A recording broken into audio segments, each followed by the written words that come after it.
Hey everybody, this is Mike Lapon from Symphony X and Mike Lapon's Silent Assassins,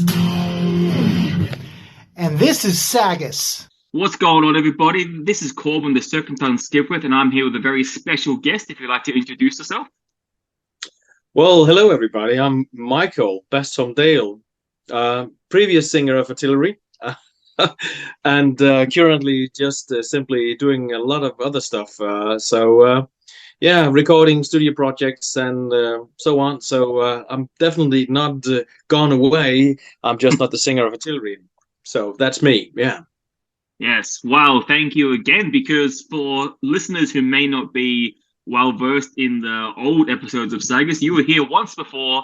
We talked about back then your recent album with Artillery, and then you're the one that recommended Devin Townsend's Empath as our album to listen to afterwards, which was an amazing recommendation. Now one of my favorite albums, so I got you to thank for that. Well, cool. I'm glad to hear. Yeah.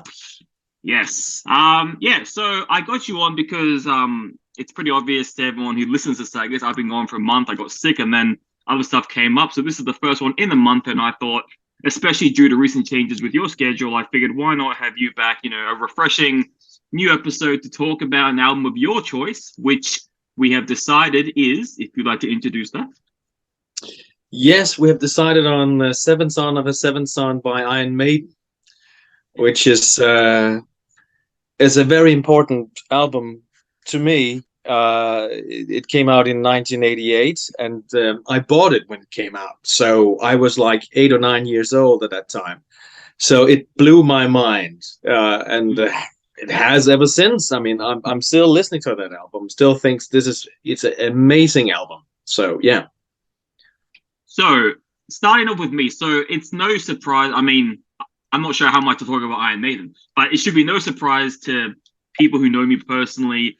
I'm not the biggest Iron Maiden fan. I'm very much the what do you call it? The backpacker fan. Like, the fan that was, Number of the Beast, Fear of the Dark. Like, I'm a very mainstream fan. It's like, oh, I love that shit, but I haven't really dug deep into the discography. So honestly, I didn't even know this album existed. Until you talked about it, I was like, oh, cool. A new Iron Maiden album that I haven't heard. So this is the first time listening for me, first time discovering it even existed. So that's my history with this album. All right. So very much two opposites, so to say.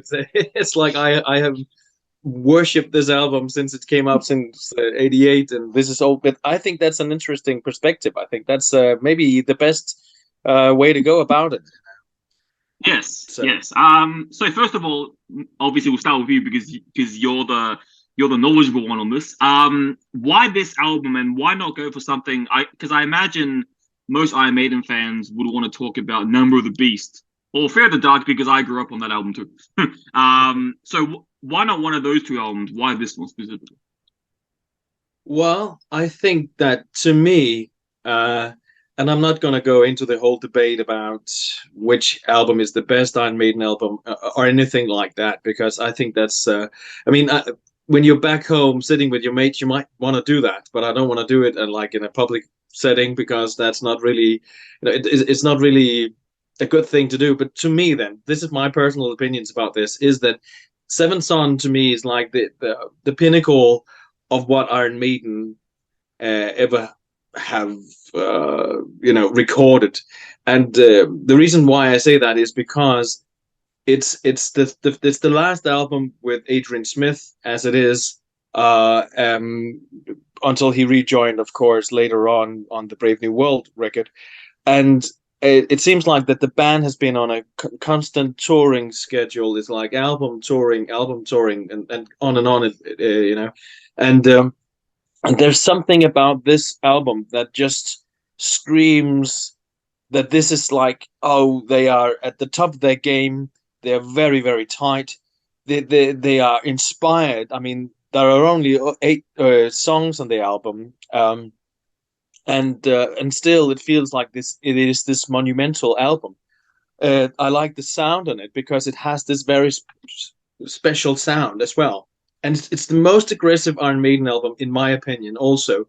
It has a lot of very fast stuff, but it also has some of the most pompous, very epic parts, and there's rock and roll parts, and there's the ballady stuff, and even acoustic stuff as well. That's just I think amazing. And Bruce's lyrics and singing on this album is also very, interesting and very, very good. So to me, it's like the pinnacle of Iron Maiden, and obviously also because it came out when I was like 8 years old. It was the first Iron Maiden that I ever heard as well. So obviously, I'm very biased on that. So, but it's stuck with me ever since, and I still listen to the album and gets this very, eerie feeling of something that is just a little bit behind your grasp. You can't entirely get the album. There's something about it that's still mysterious, and I love that. So that's my humble opinion about why we chose this album. Nice. And I kind of feel a bit kind of similar story, because when I was growing up, we had a local library and it had CDs. You could rent the CDs and then bring them back like a month or whatever it was, a week later.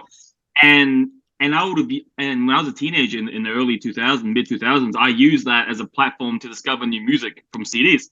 And that's when I found Fear of the Dark by Iron Maiden. It was the only one available. I was like, oh, fine, I'll take it. And it's funny because, because I grew up on that album, Fear of the Dark, because I had it on CD from the library. When I talk about that album to fans, friends, family, whatever, whoever listens to Iron Maiden, they don't get excited like I do about that album. Like, oh no, sick. And they're like, why? Why do you think that album's so good? And then I realized, I'm like, oh, it's because I spent so much time re-renting that album and spending hours binging it on my CD player. And because I have a connection to the album, everyone's like, compared to this album, it's not that good. Like, no one has the same love for it that I do. And I think it's because, I grew up on that album. But it is interesting. If you grow up listening to a certain album, it can have such a effect on you that maybe other people don't see or don't understand, because they didn't have the man hours, just repeat. And so it kind of has a nostalgic effect on you. So now to this day, when I listen to that album, it gives me chills. I'm all happy. But then you read online and critics are like, there are better albums. But to me, it holds a special place. And I think obviously, with this album that we're talking about, it got critical acclaim for good reason, but it's just it made me think the way you were talking about this album is how I feel about Fear of the Dark, but in my experience, no one shares the same feeling to that album as I do. So. Yeah, I completely agree, because the year after that, Dio released Lock Up the Wolves, and I bought that one as well, and so that became my favorite Dio album as well. So I know that the whole nostalgia thing is obviously, it plays a huge part in this. It's like this. It's the same thing with if you like old computer games, like retro gaming. You love all those crappy old games, and that's because of nostalgic reasons. You don't play it because of the graphics. You do it because it's fun. But not saying that because I still think that the sound on the Seven Son album is really good. It's not because I think I forget about that. But sometimes, it's just the way it is. You listen to something and then it has this impact. And I think that Lemmy once said that, the best stuff you ever hear is the first stuff you ever hear, and you can never replace that. It's very rare, especially when you get older. Then, because at this point, I think that the both of us have been listening to thousands of heavy metal albums. And so when you crack a new CD in your player, you say, oh, well, this is the one where it does like this, and this is the double drum, the bass drum here, and then we got the guitar solo and stuff, and we decipher it very quickly now. But once in a while, there's still albums that comes along and blows you away, and it's rare, but it's wonderful when it happens. So those are the sort of the golden hours when you have that. But obviously, of course, in this case, the Maiden album was a golden hour and still is. So yeah. Yeah, and the last point of going off track before we really dive deep into this, just as you were explaining, for me, as far as metal goes, the one band I always I always subconsciously compare any other metal music to in my head is the Finnish band Him. I love the band, and Yeah. I'm like, oh, it doesn't compare to Razorblade Romance, love metal. Like, to me, I'm always comparing to Him, even though that like 20 years ago that they came out with those albums, and yeah, I still hold them so dear to me, and I'm like, oh, they did this the same as Him, they did this the same as that album, and I can't get out of my head, even though it's been 20 years. Like, there's tons of new music, and obviously, like you said, there is a few of them that blow me away when on the rare occasion, but I just so often I'll be scrolling through Spotify and I'll be like, Him did this better. Him has been. And I'm like always comparing to that band specifically. So, hey, shout out to Him, greatest band in the world, in my opinion. One of. Yeah. Yeah. So yeah, going to this album, it is. I will be completely honest. Like I said, I was already honest about the fact that I didn't know this existed until this week, last week. And my first initial response when I was doing my first listen over, I thought to myself, this sounds like, and this might be a crazy thing to say, but in my opinion, I was like, this sounds like an Iron Maiden prog album. That's what came to my head. I'm like, if Iron Maiden went prog, this is in my head how it would come out. And look, to be honest, I don't know. Upon my first listen, I don't know if I wanted an Iron Maiden prog album, so to speak. I was like, I'm so used to the Number of the Beast, just like British wave heavy metal Motorhead, like, you know, very just aggressive, just fast riffs, you know, that kind of style. So it to me was a massive change of obviously pace, massive change of lyricism, like a whole. To me, this was like a whole makeover of what I knew about Iron Maiden. So my first digest of this album, I was like, like this is not what I'm used to. So that's my honest first opinion of the album. Yeah. I think that there's a lot of progressive stuff in there. And also I think because some of the songs, of course, as you said, has they have several, you know, pace changes and so on, and also some of the rhythms is somewhat intricate. You know, there's some weird stuff going on as well. And I think that you know, if you listen to a song like the Evil That Men Do, the first time I heard it, I said to myself, "Where's the riff?" You know, because it's like at the beginning, it's just like a lot of guitar sounds, and like they are, and then all of a sudden it emerges slowly, and then you can hear the riff, but it's very different from what you know maybe are used to from Iron Maiden. And to me personally, at that point, the stuff I've heard was AC/DC, and then you know when you have a riff because it's like in your face. And I've been listening to Purple and Zeppelin and, you know, Uriah Heep and stuff like that, you know, and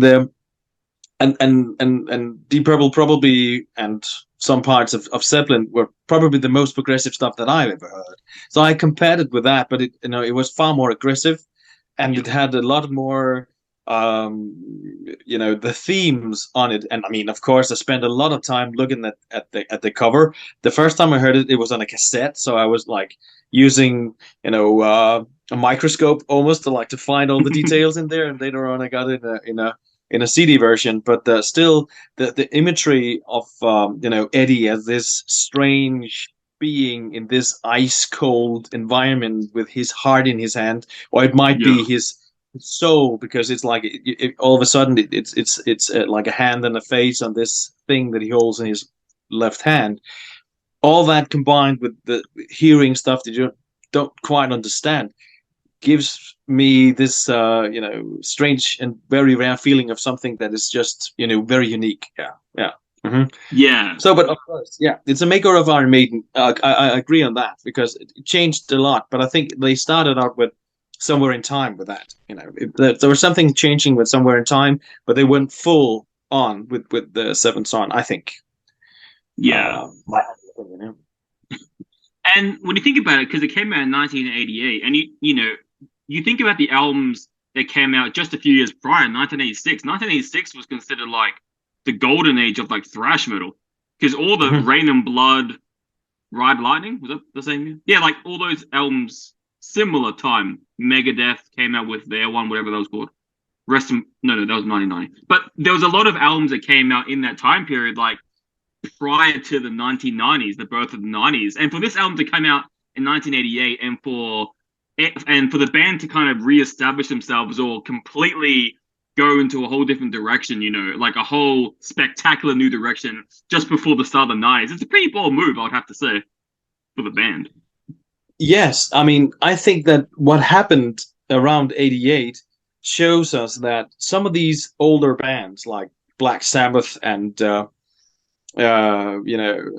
what should I say, Judas Priest and so on, they became aware of as you said, the thrash metal bands like also Exodus and Overkill and Slayer and Megadeth and Anthrax and so on.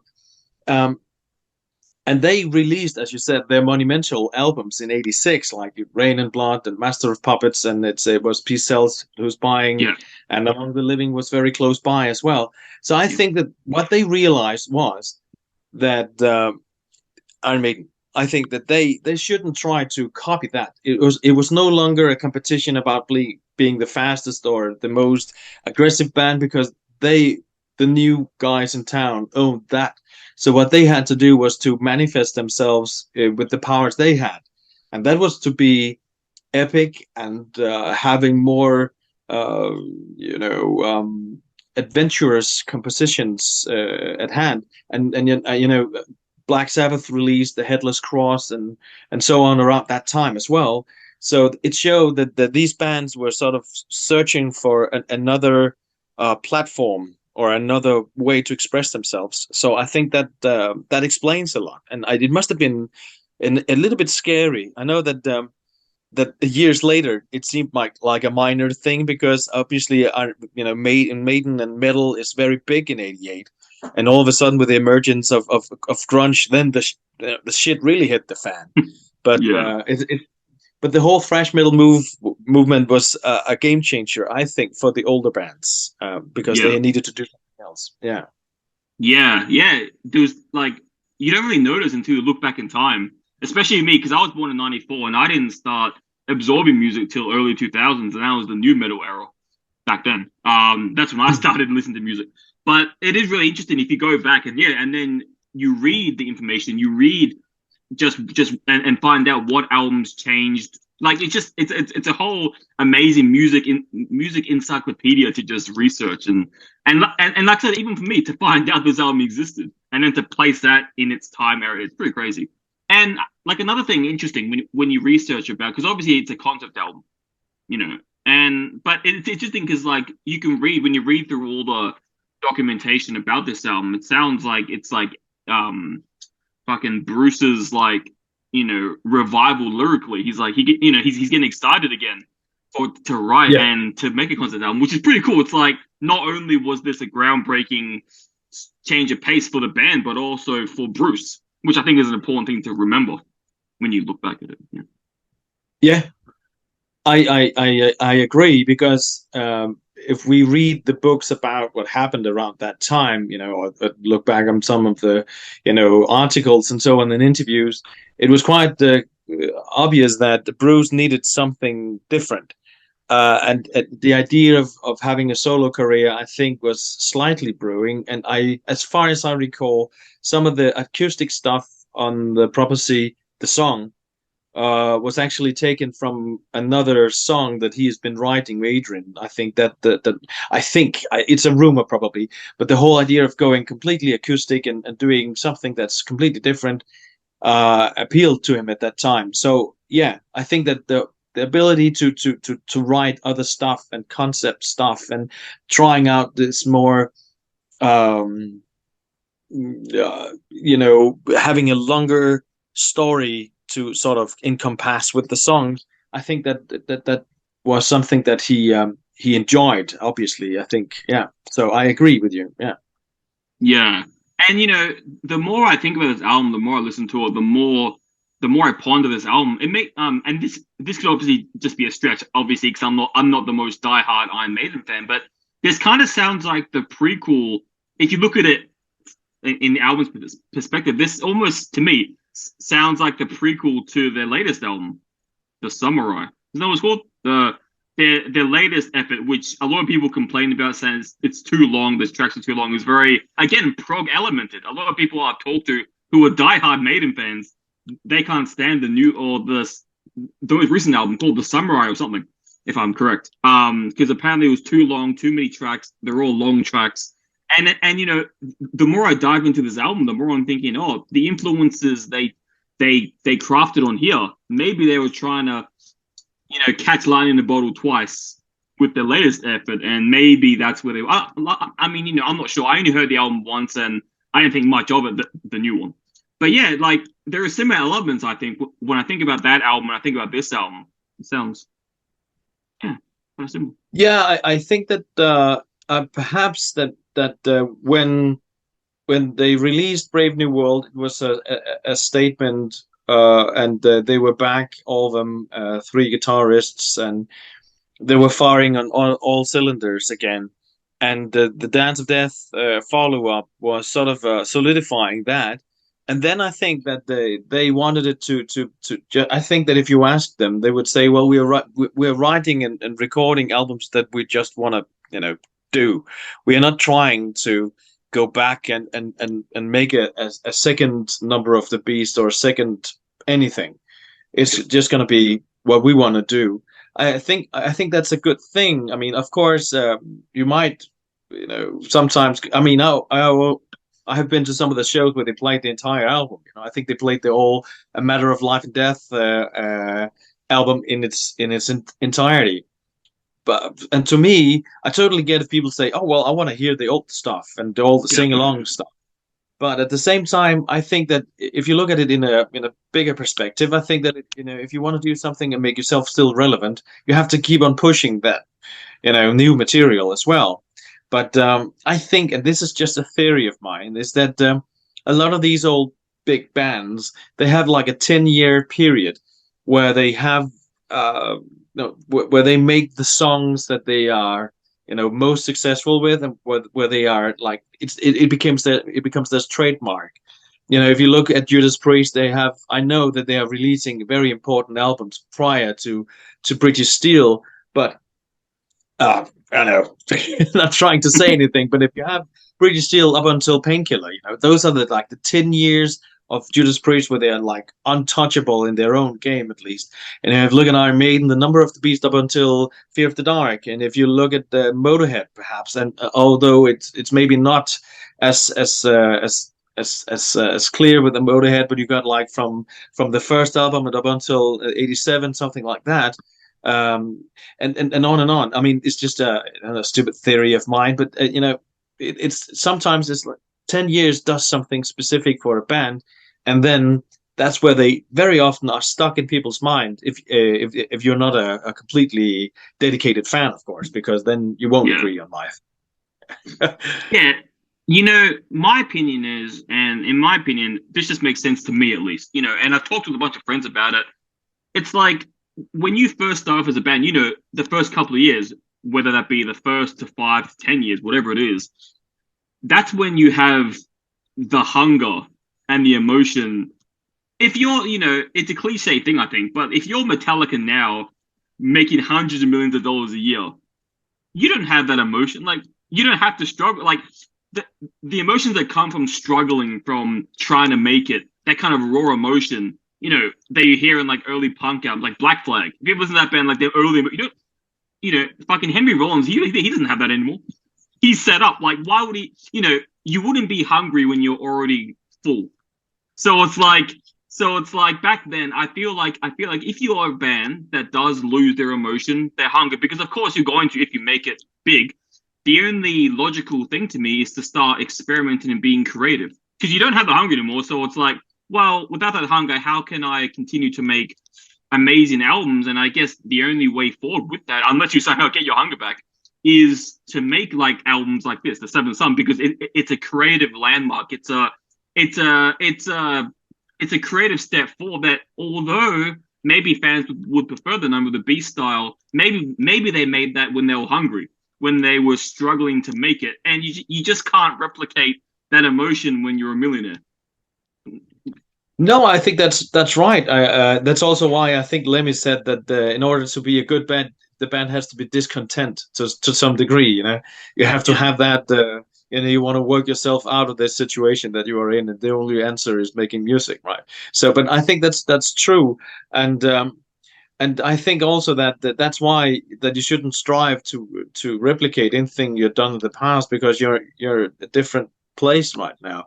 And I think I think Brian Johnson from AC/DC once said that what we do is honing our craft. That's what we do. You are what you are. You do what you do, and that's a definition of yourself. And so you're honing those things. You're just simply solidifying yourself. And at times, you venture out to these, in this case, Iron Maiden, where they, as you said, needed to do something different. And also maybe in order to be inspired. And I think that's a completely natural thing. And I think that also as music fans, you have to accept the fact that all of a sudden the world has changed for the musicians as well when they are trying to write a new album. You can't keep them in this crystallized state. They're moving on. So if you really like that specific album, listen to it. And then, and that's also why I really like to go back into whenever there's one of the, I've listened to the new Alice Cooper album quite a bit. And I got all the Alice Cooper albums, and whenever he releases a new album, and now we are awaiting the new Judas Priest album, and so on, I like to go back to all of their previous albums, and then, have that experience with how they evolved and moved on. And I really like that. So, and in the case of Iron Maiden, to me, Seven Son was just that album where, I look forward to sort of compare things to. So when you say that it's in some ways are comparable with Sunjetsu, I think that's the name of it, with a samurai. Yeah. So that's I think that you're probably right, and that also inspires me maybe to put on Sunjetsu once again, because I've heard it quite a bit, but not lately. So perhaps that's what I should do now. Yeah. Yeah, it's interesting because, I was, the one song that sticks out to me is the title track 5, Seventh Son of the Seventh Son. And it sticks out to me, obviously, because of its length. And, it's interesting because Iron Maiden have released long songs before. Title track, Fear of the Dark, that's like 7 minutes. Hallowed Be Thy Name, that's like 8-9 minutes. But on that point, Cradle of Filth did the best cover. That song, Hallowed Be Thy Name, Cradle of the Cover I love it. Anyway, that's beside the point. It makes me think about it. But in comparison, I don't know. And obviously, I'll probably have to give it more listens because sometimes albums can just grow on you. But I don't know. Compared to those songs I just mentioned, I felt like that song, for its length, it didn't capture me the same as, maybe it's because those other two tracks, although Fear of the Dark starts off pretty slow. But, besides those two, compared to the two tracks I mentioned, maybe it's just, it wasn't fast enough for me, or maybe I'm still too used in that mindset to the cliche Maiden, of just fast straight in, and then, so I think I've still got a lot of listening to do to appreciate these songs, but that song stuck out to me when I was listening to this album, like, oh man, it's still going, which I know is a harsh thing to think about, but I'm just trying to get into the, I think, as I said, I think I'm still trying to process this different style that I've never heard before from Maiden. In this concept, I've never heard them quite like this. So I just remember being completely honest, hearing that song and being like, this is a long song, but it didn't engage me as much as Hallowed Be Thy Name or Fear of the Dark did. And I remember that stuck out to me. All right. Yeah, of course, there's this middle section where it's just like the hi-hat, and then the guitars jumps in slightly, and with the whole layer of keyboards on top of it. Yeah, but I really like that. But the thing is just that, of course, you have your favorites and so on. To me, sometimes I think that I always imagined that Iron Maiden at one point could make like a classical concert where they would put in some of their more, the longer songs and so on. That would be very cool. But I don't know if they ever would do that. But I always imagine how it would sound if they had the Seven Son track with a complete orchestra. That would be very eerie and cool. So, but yeah. But Yeah, I think that of course, as you said, it's Iron Maiden in a more experimental way. Yeah. Um, but I think that it's just I would just recommend another listen. Oh, definitely. Because it grows on you. To me, it's, at least to me, it does. Yeah. Yeah. And something I always like to do, which I didn't do this time, but I think in the near future I might do. One thing I like to do with any concept album that I find, any like Empath, like you were like what you recommended, albums like that. I like to just I like to take my dog for a walk. I like to get high, and I just like to like let it embrace me. Like I feel like that's how I embrace albums like this. Just let it unlocks my brain. And it's like plug in. So I think next time I listen to this, I'm gonna clear my schedule, headphones on, and just let myself be one with the album and see where it goes from there. Because I know this has potential. I just need to be in the right mindset to do it, and it needs to be when I have a clear schedule. I'm by myself, walking my dog, surrounded by forests. So I think that's what I'm gonna do it next. But yeah, you're right. It definitely needs more listens. Well, but I think, I mean, I don't know. It's just me, because I also have albums where people say, "Oh, this is their best album," and to me, sometimes it's completely different, and I cannot learn it, so to say. It's just the way it is, because I mean, if we talk about some of the old thrash metal bands, Overkill released. Under the Influence is the third album, I think, and Hello from the Gutter is on there, and so on, and people say, oh, this is the prime Overkill record, and I mean, I'm a huge Overkill fan, but it's definitely not my favorite album, and one of the reasons why that is because of the production of the album is I don't really like the sound in it. The songs are great, but to me, I can't get it, and that's just the way it is. My favorite album is WFO, and people say, "Why?" I mean, it's a great album, but it's never really the best album they've done. And so I don't know. It's just a personal thing, and I can't help it. So I completely get when you sometimes say, "Okay, well, I can hear this is a good album, but it doesn't do what I wanted to me." Yeah. So it makes us just what we are, humans. It's individuals. Yeah. One thrash album that I think is far too underrated. Like it's in no one's top list. I think I've people I've talked to, no one puts his top 5. And I'm not saying it's top 5 material, but I think it should be mentioned more. And that is Slayer's album, Show No Mercy. That album, it was a predecessor to Random. A few years before Red and Blood, but that album is just like the high notes of Tom Araya, the shredding guitar. Oh, I love that album, and like I don't see too many people talking about that, and I'm like, that should be mentioned more. Like, it's a bitch yourself. Yeah, I think that one of the reasons is because of the production once again, and if you read about it, especially poor Dave Lombardo who had to record the drums without the hi-hats and the cymbals at first, and then had to add it, and then even the guy said, I can't produce double bass drums, I can only handle one at the time.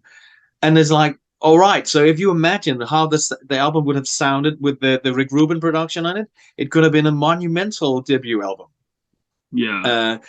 Because you got some real classics on there, all of them, the Antichrist, Die by the Sword, Black Magic, and it's amazing, right? And even though also it has some of these, some of the last remnants of some 70s metal in it, songs like Cryonics and so on, has a little bit of slightly Judas Priest touch. But of course, I know that Kerry King also said that he was a huge Judas Priest fan.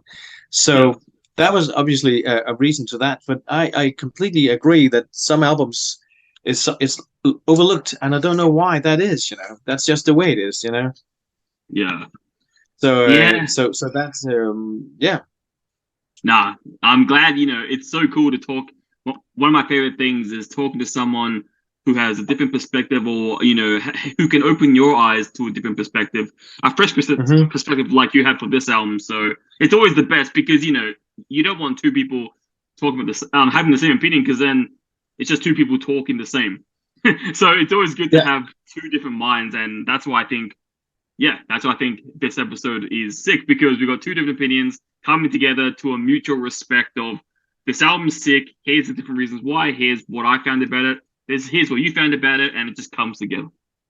Yeah, and to me, it reminds you of how it initially, were when you and your mates would meet up after school, or after you've been studying or something like that, and you have maybe bought a few new albums, and it's back home on CD, and go out and buy a couple of beers, and you sit down in your room and you listen to it, and your ears are sort of fresh, and you don't know that much, so your initial response is just quite natural. You're just sitting there with your ears and your heart and your mind open. And then I think, I mean, I might romanticize it a bit, but to me, those were the times when it was just magical, because there were nothing else in the world but the newest album by, whoever that might be, I mean, I never forget when Motorhead released the We Are Motorhead album in 2000, and to me that's one of their overlooked albums, because I really really love that album. And people say, no, I don't know, and to me it's like an amazing album. And I remember when it came out, and I was around 20 at that time, so for me in Denmark it was legal to drink, just so I remember. That we went out and we bought like a 6-pack each, and we went, and we hadn't heard it, so we went to my room and then cranked it on, and we were just like, our jaws hit the floor, and like the double bass drumming of Miggy D in the beginning and all that, and the sound is crisp, and I think Lemmy is ferocious on that album. He's really angry at times, or dares to be sleazy with slow dance and some wearing your heart on your sleeve, stuff like that. It's like an amazing album. So and obviously Iron Maiden was a part of that as well, and Seventh Son to me was also an album that we heard a lot and maybe compared a lot to. Obviously, of course, you can't compare the two of We Are Motorhead and then Seventh Son. They're two completely different worlds.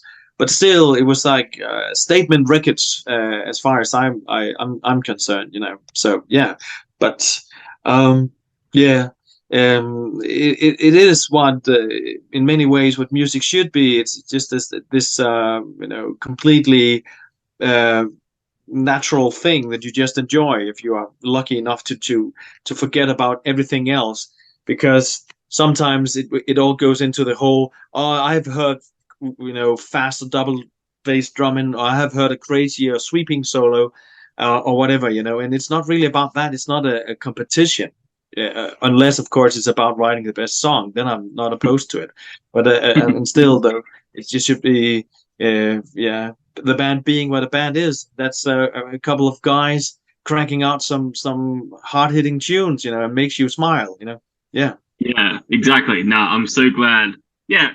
This is why you were the perfect host to come back and resurrect Sagas. You were the perfect guest for the new era thanks. of the Phoenix Rising of Sagas. We had a great competition last time, and this has only gotten better this time. So thank you for all your insight on this album. Well, thank you for having me on your show. I really enjoy it, and I like to just chat about music, and I think that we certainly did that. So thank you very much for having me. Yeah, it's okay. I'm going to go to our normal schedule, so Wednesday, which should be the same time for you because we're only 9 hours difference. So Wednesday I will be uploading this, and I'm getting Sagas back on track, and it's going to be kick-ass with a new kick-ass guest. So thank you again for your time. Well, thank you for having me, man. Yeah. Thank you again, and I'll talk to you later. Talk to you later. Yeah, thank you.